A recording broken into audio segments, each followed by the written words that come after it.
world has always had its share of dreamers and schemers, tinkerers and inventors. Some who had great ideas, but many more who missed the mark, were ahead of their time, or whose ideas were just plain bad. This is a nod to the off-kilter geniuses who have come up short on success. Now, Failed Inventions on Modern Marvels.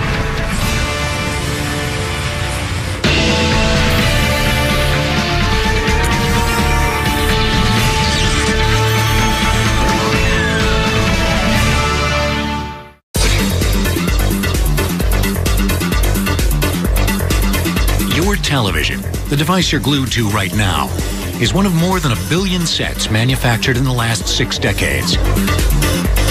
The average American stares at his or her TV more than 4 hours a day. That's 11 years for anyone who reaches the age of 80.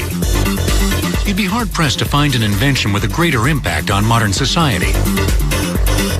But like many technological triumphs, the TV you know today followed in the footsteps of a flawed ancestor that flopped.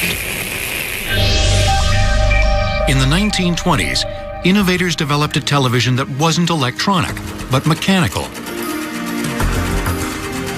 The pioneering system used no camera and no picture tube. It relied instead on lights and spinning wheels. The concept of mechanical television was invented in the late 1800s, but at the time, the equipment didn't exist to make it a reality. So a fellow named John Logie Baird built the first successful system in 1926. The technology underlying Baird's TV bore little resemblance to the electronics common now. Modern television systems begin with a camera that converts reflected light into electronic impulses on a grid of tens of thousands of receptors called pixels. These tiny electrical measurements of light are transmitted one by one to your TV, where a tuner interprets and reassembles them using a cathode ray tube, or the more recent LCD and plasma screens. Like electronic television, mechanical television used a series of electric impulses of varying strengths. But the way they were captured and reconstructed was completely different. The mechanical television system transmitted images by passing light through tiny holes in a spinning wheel, one at a time, in rapid succession. These pinpoints of light bounced off the subject into a receptor, where they struck a photoelectric tube. The tube then converted the dots of light, which varied in intensity, into electronic signals of corresponding strength. At the receiver, these signals produced a series of rapid changes to the brightness of a light bulb. The light from this bulb passed through the holes of a disc identical to and spinning in sync with the transmitting wheel. The intermittent flashes of light reproduced the broadcast image. The earliest sets could produce only an indistinct picture like this. In case you can't make out the image, it's a pair of hands and a deck of cards. Look again and you might detect the image of the 6 of diamonds as it's positioned in the lower right of the screen. Beginning in 1928, retailers sold thousands of mechanical TVs. Viewers could watch up to 30 minutes of daily programming, broadcast from more than 30 experimental television stations in America and Great Britain.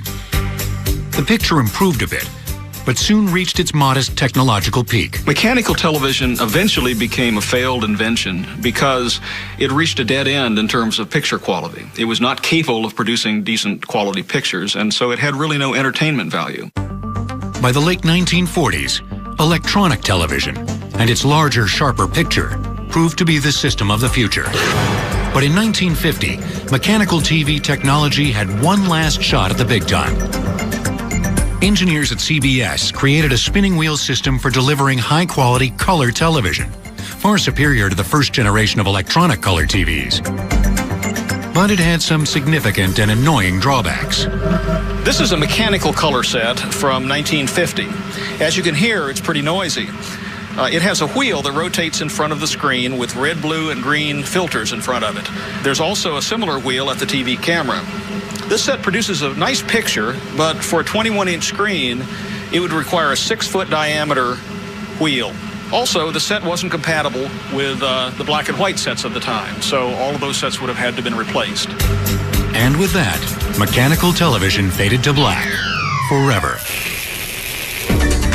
Perhaps the greatest rival to television's impact on the American lifestyle is the automobile. Our love affair with cars spans a century of automotive progress, from Henry Ford's sputtering Model T to today's hybrids. We've always wanted to hit the road in style. And trying to feed that dream, free-thinking innovators have attempted to lure the public with exotic designs that fizzled. In 1933, futurist Buckminster Fuller was certain motorists couldn't resist the urge to toddle around town in this eggplant-shaped oddity. He called it the Dymaxion. This was something that looked rather like the Oscar Mayer Wienermobile, a kind of bulbous, blimp-shaped vehicle. He had his own ideas about car building. He didn't care about marketing stats or buyer profiles or styling trends. To him, this was not a radical design in any way. It was simply a very logical car. Fuller's Dymaxion was aerodynamic and lightweight, featuring powerful front-wheel drive and a single rear wheel for superior maneuvering. Despite such advantages, however, the public never warmed to this radical design, and only 3 Dymaxions were ever built. Fuller pulled the plug on the project in 1934. But that didn't stop other designers, who, like Fuller, believed that 3 wheels were better than 4. This unique vehicle, called the Airmobile, first turned heads in 1937. It was the brainchild of Denver businessman Paul Lewis, and aircraft builders eager to bring an aerodynamic sleekness to the American road. Well, he was going after a streamlined look. This automobile, again, with the 3-wheel configuration, gives it the opportunity to narrow it down, a nice teardrop effect, the same as the Dymaxion. At a very competitive price of $550, how could this conversation piece car miss? It was a failure. They produced this automobile for prototype purposes, toured the United States with it, putting about 45,000 miles on the vehicle, not gaining enough support to sell issue stock and continue production, and it ended with this particular car. In the 1960s, the Ford Motor Company was eager to show the public it was on the cutting edge of innovative design. Ford actually toyed with the notion of building a nuclear-powered engine. The Nucleon, as it was called, was to come complete with its own plutonium pod. But questions loomed about where to refuel and the potential dangers of driving a rolling nuclear reactor. And the Nucleon never made it past the 3-foot model stage. A more serious experiment was Chrysler's nearly 30-year odyssey to create a vehicle powered by a jet engine. October 1963 saw the arrival of Chrysler's new turbine-powered car. American-built engines were sheathed in a European-style body, co-designed with the Ghia Corporation's top Italian designers. The car's engine functioned by drawing air into the Chrysler's compressor, where temperature and air pressure were dramatically increased. The air was then forced into a burner, where it mixed with fuel, creating combustion. Heated gases then expanded through a series of turbine wheels to transform thermal energy into mechanical energy, turning the car's wheels. The turbine's power and handling were equal to anything else on the road, but its acceleration was sluggish because of its lag in engaging the transmission. But the car did have one fascinating feature. It ran on any combustible liquid: gasoline, perfume, even corn oil. There's a whole story that at the proving grounds, they had poured scotch into the tank to see if they could make it run that way. When they were done running it, a couple of salty old mechanics in the garage were very unhappy that they wasted scotch in such a manner. The project was finally deemed unfeasible because production costs would be too high. Another problem was developing new alloys able to withstand the turbine's high operating temperatures. 50 cars were built by Ghia of Italy in Turin. They sent these to the United States for evaluation. They were all fitted with the motor here in the United States. After 7 years, when the program was done, due to tax and customs reasons, all but 9 of the vehicles were destroyed. Chrysler abandoned the turbine engine concept in 1981. Other automotive misfires were produced by entrepreneurs who set out to prove they could take on Detroit. One of these dreamers was Preston Tucker. a former designer for Ford. His plan was grand, some say foolhardy, to build a car company from the ground up. Starting an automobile company from scratch in 1948 was actually a virtually impossible task because the capital required was so huge that nobody could come up with it. Tucker's vision for his four-wheeled namesake was to make it the safest car on the road. He designed this car, a rear-engine car. He put a lot of emphasis on safety, making a crush-proof passenger compartment and a pop-out windshield. And the idea was that in an accident, when you went forward into the windshield would pop out and you wouldn't cut yourself. The Tucker's most memorable feature was the Triclops, a third headlight that turned with the steering wheel to continuously light the road ahead. But such innovations mattered little as Tucker began selling stock in his fledgling enterprise, and word spread that the government was investigating his business practices. Money quickly dried up. It's safe to say that more shares in Tucker's company were sold than actual Tucker automobiles. In all, only 50 were ever built. But surely the most unusual failed car design was the product of a German amphibious aircraft designer, Hans Trippler.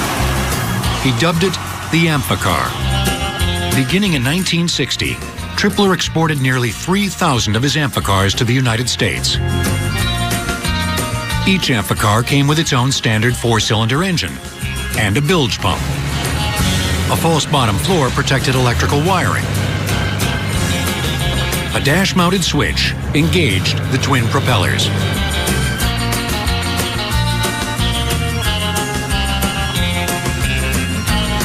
The Amphicar handles primarily like a car in the water, but consequently it handles pretty much like a boat on land. The twin propellers in the rear turn them in the same direction. Only one way can you turn pretty efficiently. The other way turns kind of like the Queen Mary. Because the Amphicar cost nearly the same as a Mustang, the public faced a no-brainer. Cool muscle car or ugly duckling that was all wet. The legacy will be a great idea that never was popularized enough and so never took off.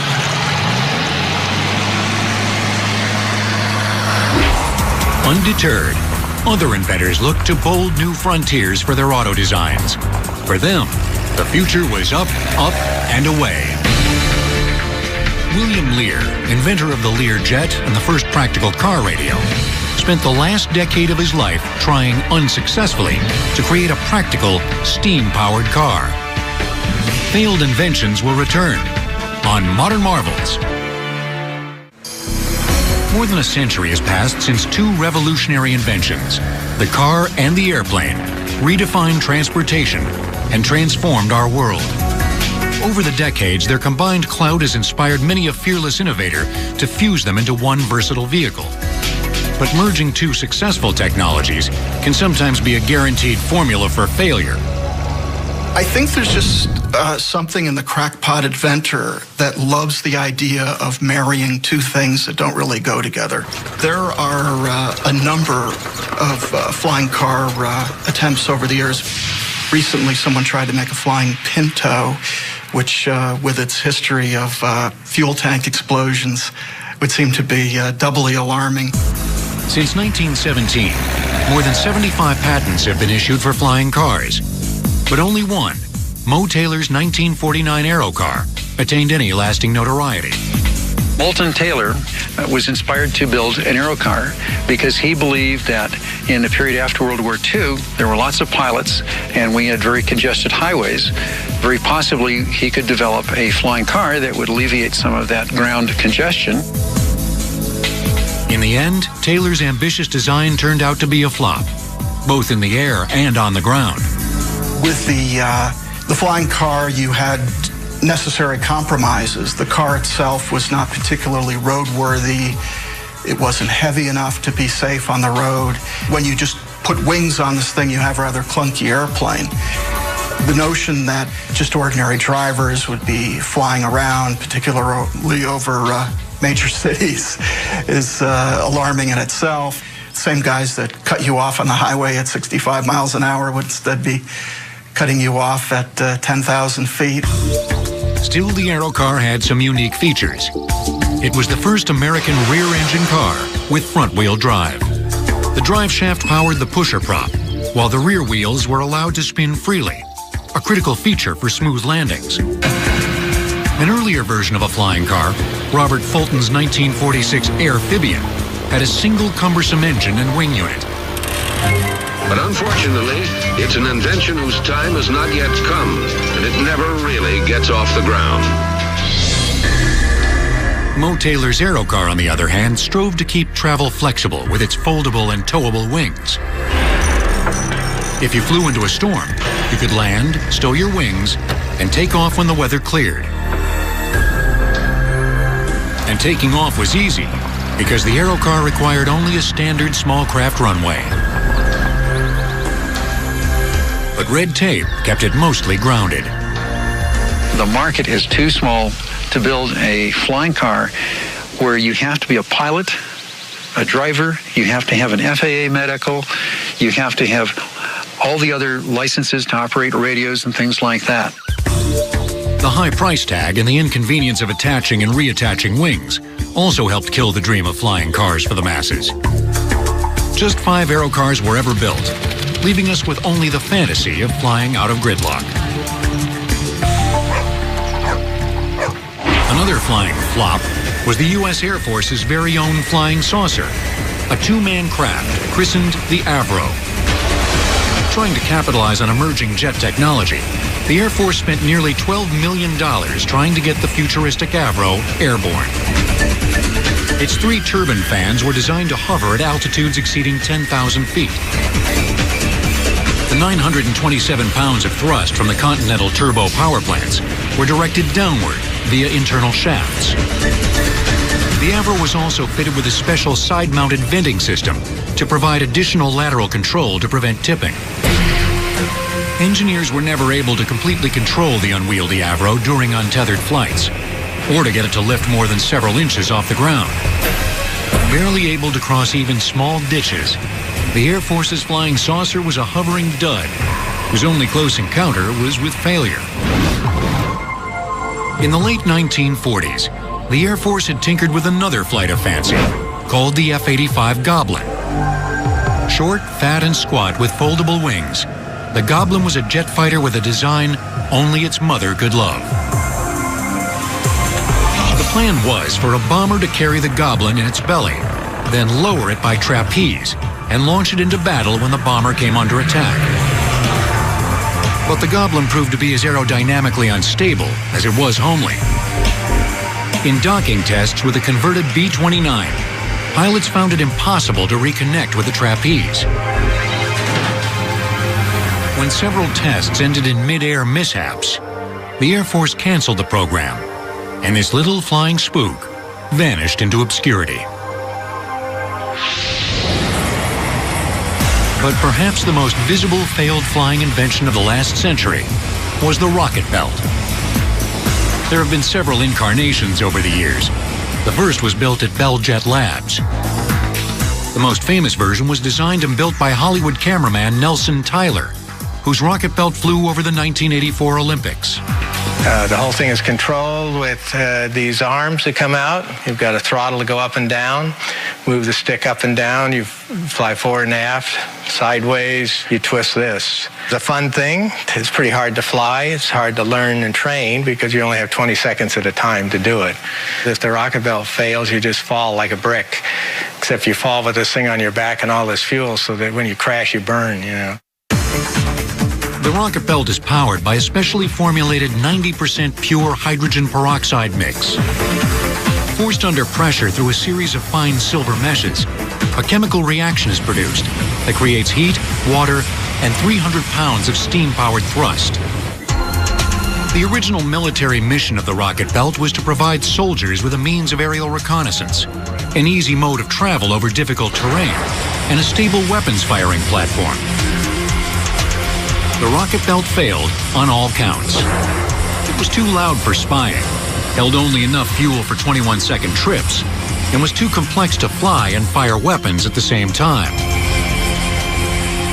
And what kind of weapons would a rocket man fire? Leave it to the military to cook up some colossal ballistic failures, like the handy-dandy nuclear rifle.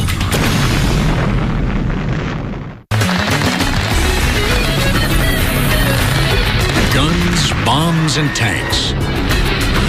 When innovation occurs on the battlefield, the results can be advantage and victory, or disaster and defeat.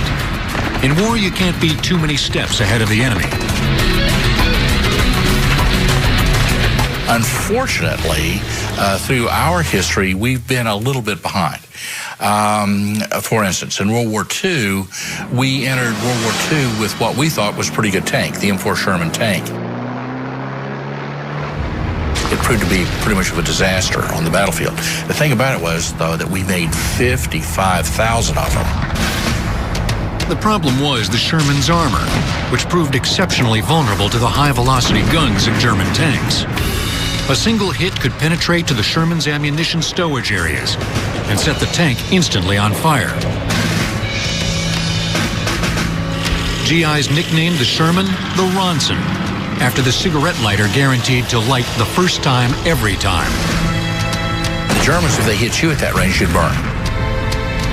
Going tank on tank with the Germans was not a good idea because their tanks were technologically superior. So the standard tactic was to take 5 Shermans to go after one Panther, maneuver around to his flank and shoot him in the side, or better still, shoot him in the rear, or even better, call up the Air Force and rocket him. As the Americans found ways to work around the Sherman's design flaws, the Germans had to cope with their own duds on the battlefield. One was this problematic little giant called Goliath. Conceptually, the idea was sound. It was a remote-controlled mini-tank that could roll under a full-size tank or up to a gunner's pillbox and explode. It was, in essence, a mobile remote-controlled bomb. Back here we have the coil of 2,000 yards of cable. The center has the engine, which is a 2-cycle, 2-cylinder gasoline engine. In the front we have the 125 pounds of explosives behind 9mm plate steel. 2 major flaws made Goliath vulnerable: its slow pace and its thin armor. The metal is 16-gauge soft steel. As it's coming at the bunker, a .30 caliber bullet will penetrate this thing and cause it to malfunction. The Goliath's greatest drawback, perhaps, was that its operator was required to stand exposed on the battlefield, in full view of both the tiny explosive tank and the target. Being the operator of a Goliath was not a good job. You could get shot doing it. 2 wars later, inventors looked to rocket power to stop the enemy. This may look like a toy, but any soldier wielding it wasn't playing games. Developed for use in Vietnam, this gyrojet pistol was designed to fire 13mm rockets that could pierce stainless steel. These self-propelled projectiles promised all kinds of advantages. You can use it in outer space and you can use it underwater. Its mechanism is unlike any other firearm. When a conventional gun is fired, all the pressure from the exploding powder is held in the chamber. Good! The pressure propels the bullet forward, after which the bullet starts losing velocity. A winner! The gyrojet round, on the other hand, is pushed by a burning solid rocket propellant contained within the projectile. All the pressure is contained by the bullet and not by the gun. In a bit of backward design, the gyrojet hammer strikes the nose of the rocket instead of the butt. This drives the rocket back onto the firing pin, which ignites it. As the rocket launches forward on the hammer, it recocks the weapon. By the time it had traveled 100 yards, the rocket bullet was designed to be 50% more powerful than a slug from a .45. But often the rocket started off so slowly that it couldn't overcome the spring tension of the hammer in its way. If you did not overcome the spring pressure on this, what would happen is the rocket would get to the muzzle of the weapon and fall out the end of the weapon. Because it is a rocket, it has to get up to speed. And if you shoot someone up close with it, it's not moving fast enough to inflict a wound. It may tend to bounce off. So if you shoot someone about 3 feet away, it may just bounce off of them. This is a real hunk of junk. The Gyrojet pistol is just one of the most recent in a long line of attempts to improve the basic firearm. During World War I, the Allies needed a lot of machine guns in a hurry. The French responded by hastily mass-producing more than 250,000 of these Chauchat light machine guns. They gave new meaning to the word unreliable. This is one of the horrors of war. What happened was they got real sloppy in their assembly of these things, and you can't take the parts off one and put them on another and make it work. One of the Chauchat's most critical design flaws was a window in the ammunition chamber. It enabled soldiers to keep track of the number of rounds in the weapon, but it left the inner workings of the gun exposed to the dirt, mud, and muck of trench warfare. The Chauchat jammed constantly. I interviewed an old gentleman many years ago who was in the First World War, and I asked him what kind of weapon he had. He said, I had that French Chauchat, and I asked him, well, how was it? How'd you like it? And he said, well, it wasn't worth a tinker's damn, but you could take some parts off it and make a still. If there were a military Failed Inventions Hall of Fame, there would surely be a place of honor for the nuclear rifle, developed in the Cold War 60s, the M65. Yes, you heard correctly. This is a nuclear rifle. This is a M65 155 millimeter recoilless rifle with a .01 kiloton nuclear warhead on the end of it. The recoilless rifle works from the rear. You load it back here.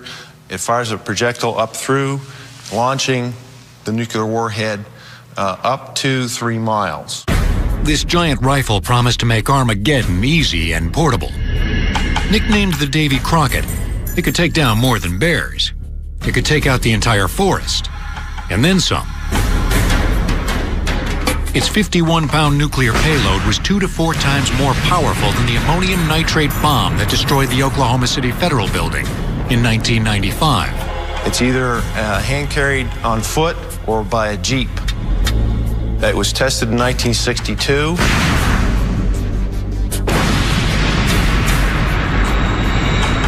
Just so happens that Robert F. Kennedy was in attendance at the time. The Davy Crockett was hampered by one nagging flaw that may have just prevented the proliferation of portable nukes. Its maximum firing range of about 3 miles meant it couldn't fire its payload beyond the radius of the resulting nuclear fallout. When the weapon is detonated, it creates a cloud. If the wind is blowing toward the crew becomes irradiated from this radioactive cloud. The crew, to use a medieval expression, was hoist on their own petard. They were within the blast radius of the nuclear warhead, and they were going to get radiation from that. So, a desperation weapon at best. Exposure to radiation hasn't always been considered the health hazard it is today. At the turn of the 20th century, patients were lining up at the doctor's office to be treated by a new crop of inventions that absolutely radiated with the promise of miracle cures. The field of medicine has produced the lion's share of failed inventions. And until 2002, Minneapolis collector Bob McCoy showcased more than 250,000 bizarre gadgets at his Museum of Questionable Medical Devices. The discovery of the radioactive element radium in 1898 spawned dozens of lethal medical inventions. People wonder why there are so many radium inventions. I think it's because it was a popular thing at the beginning of the 20th century. It had a certain sense of vitality and energy. Not only did they sell radium products thinking they're going to make you healthy, they also tied it in with sexuality. They were making radioactive athletic supporters for weak, sagging men. They were drying out boars' testicles and making them radioactive to improve your romantic talent. They were making radium suppositories for men or women. A whole line of goofy stuff like this were being sold. Fast talkers attributed all manner of benefits to this hot fad. The beginning of the 20th century, radium was big business. It was imported, for the most part, from Europe. Here's a grocery store selling radioactive water, claiming you have the invisible hand of Mother Nature in your body to make you healthy. This was called the Cosmos radioactive pad, marketed to people who had arthritis, with a promise that it relieved the pain of arthritis. Oddly enough, on the back it says, warning, do not open this and eat the contents of this bag. Who would want to eat a bag of radium? This is a device called the Revigator. It's a standard crock, but it's lined with radium on the inside walls to make your water radioactive. It didn't promise any medical cures, it just made you feel good. Why go to spas in Europe when you can stay home and drink this wonderful radioactive water? All of this was going fine until a fellow in Pittsburgh began marketing these little bottles of Radithor to improve your romantic talent. A man in Pittsburgh drank 1,400 bottles of this. His upper and lower jaw fell off. That's when they realized this radium cannot be sold willy-nilly, that it was dangerous.